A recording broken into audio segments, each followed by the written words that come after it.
என்னன்னா போனை பார்த்து விளைஞ்சிட்டு இருக்க போல. ஆமா, நல்ல பொண்ணாதான் இருக்கா. ஓ, 1000 பொண்ணு பார்த்து ஒரு பொண்ணு செட் ஆயிடுச்சு போல. நல்லாதான் பேசுறா. எங்க போட்டோ காமி. இவளா? ஏன் உனக்கு முன்னாடி தெரியுமா? அண்ணே, இவன் காலேஜ் போயிட்டனே. பொண்ணு எப்படி? அண்ணே, பொண்ணு தங்கமான பொண்ணுனே. அண்ணே, இந்த காலத்துல ஒரு பொண்ணு ஒரு பையனை 3 மாசம் லவ் பண்றதே பெரிய விஷயம். ஆனா என் ஃப்ரெண்டு குமார 3 வருஷமா லவ் பண்ணான். லவ் பண்ணாளா? ஆமாண்ணே. என்கிட்ட சொன்ன, நான் யாரையுமே லவ் பண்ணதில்ல, நீங்க தான் ஃபர்ஸ்ட் லவ்னு.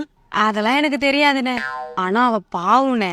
என் ஃப்ரெண்டு குமார 3 வருஷம் லவ் பண்ணான். அவனும் ஏமாத்திட்டு போயிட்டான். சந்தோஷ 1.5 வருஷம் தான் லவ் பண்ணான். அவனும் ஏமாத்திட்டு போயிட்டான். விக்னேஷ 3 மாசம் தான் லவ் பண்ணான். அவனும் கழட்டி விட்டு போயிட்டான்.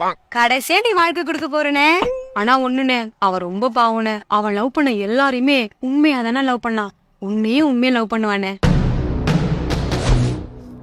எனக்கு தெரியும்டி, குமார், சந்தோஷ், விக்னேஷ் எல்லாத்தையும். என்னை பத்தின இழிச்சம் ஏமா இருக்கா? நீ ஏமாத்தலாம் பாக்குறியா? எது இல்லையா? நான் சந்தேகப்படுறேனா? என்ன ஏன் கற்பனையா? நீ தாண்டி எல்லாத்தையும் மறைச்சு நீ கல்யாணம் பார்த்துருக்க. எனக்கு நீயும் வேணாம், இந்த கல்யாணமும் வேணாம். அவ என்ன பேச்சு பேசுறா? அப்படியா? ஓவரா பேசுறாளானே. ஆமா, கத்துறா, மரியாதை இல்லாம பேசுறா. எங்க அவ போட்டோ இன்னொரு வாட்டி எனக்கு காமி. சேச்சா, இவ இல்லனே, இவ வேற யாரோ. நான் நல்லா இருக்கிறது உனக்கு பிடிக்காதுல்ல?